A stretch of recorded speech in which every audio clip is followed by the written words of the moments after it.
नमस्कार, मैं डॉक्टर दिव्या शुक्ला, स्त्री व प्रसूति रोग विशेषज्ञ, विश्व स्तनपान सप्ताह पर आप सबका स्वागत करती हूँ। और जैसा कि आपको पता है कि एक जागरूकता अभियान है सभी महिलाओं को अवेयर करने का कि स्तनपान क्यों ज़रूरी है। तो मैं आपको बताना चाहूँगी कि जो स्तनपान दिवस है इसमें स्तनपान कराना महिलाओं के लिए अति आवश्यक है, क्योंकि जो पहला 6 महीने होता है वो बहुत ही इम्पॉर्टेंट समय होता है बच्चे के लिए।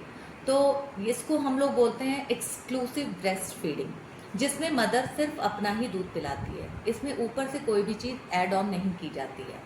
अब दूध में होती क्या चीज़ें हैं जो कि बच्चे के पोषण के लिए, ग्रोथ के लिए आवश्यक होती हैं।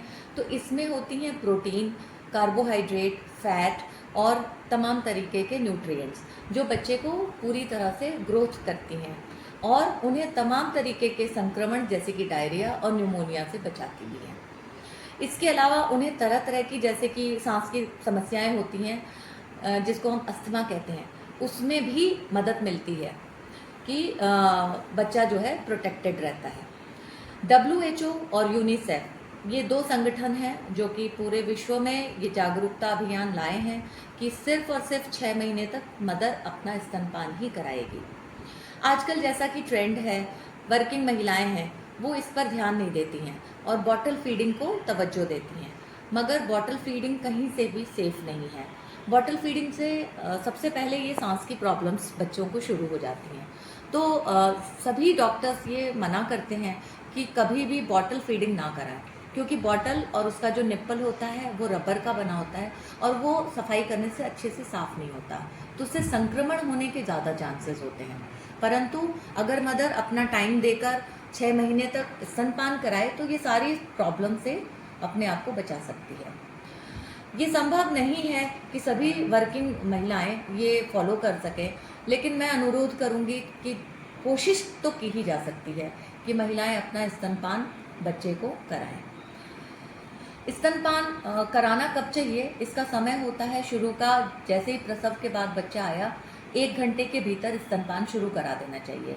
उस स्तनपान में कोलोस्ट्रम नाम का एक सब्सटेंस होता है जो कि हल्का पीले रंग का होता है और जो बच्चे की प्रतिरोधक क्षमता बढ़ाने के लिए अति आवश्यक होता है। यूजुअली वो ज़्यादा मात्रा में होता है, तो उसको कम करने में मदद करते हैं। दूसरा फ़ायदा ये कि जो ये हमारे हार्मोन्स की वजह से जो हमारी औरतों के ऊपर जो वेट गेन हुआ रहता है, जो बॉडी पे फैट इकट्ठा हुआ रहता है, वो भी कम करने में मदद करता है। इसके अलावा जो बच्चे और माँ के बीच एक बॉन्डिंग क्रिएट होती है, जो प्रेम पैदा होता है, वो इन्हीं हार्मोन्स की वजह से होता है।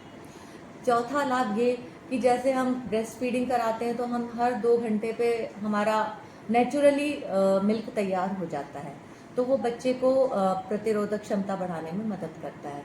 और जब हम नहीं ब्रेस्ट फीडिंग करा पाते हैं या समहाउ कैसे भी औरतों को कुछ औरतों को दूध नहीं होता है, उस कंडीशन में फिर हमें कटोरी चम्मच या फिर हमें बॉटल का सहारा लेना पड़ता है, जो कि संक्रमण को बढ़ाने में सहायक होता है। फिर उसको तैयार करने में या उसको टॉप फीडिंग कराने में हमारे महीने के लगभग 1000 रुपये के खर्चे एक्स्ट्रा हमारे ऊपर आ जाते हैं। तो ये एक हमारे को गिफ्ट मिला हुआ है जो कि हमारा ब्रेस्ट फीडिंग जो है इतने सारे लाभ पहुंचाता है। अब दूसरा सवाल आता है कि हमारे कई औरतों को लगता है कि हमारे ब्रेस्ट का साइज़ बड़ा हो जाता है, हमारी बॉडी जो है शेप से बाहर निकल आती है। तो ऐसा नहीं है।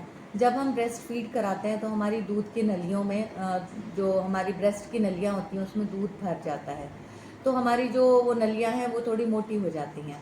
लेकिन अगर हम ब्रेस्ट को प्रॉपर सपोर्ट दें तो कहीं से भी शेप खराब होने का डर नहीं रहता है।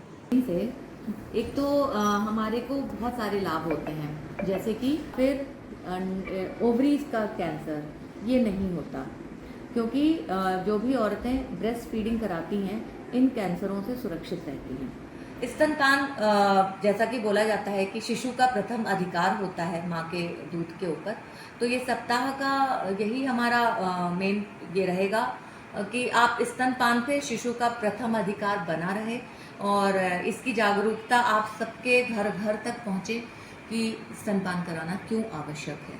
मैं तो एक ही चीज़ बोलने वाली हूँ कि breast feeding is a natures nurture and babies future. Thank you.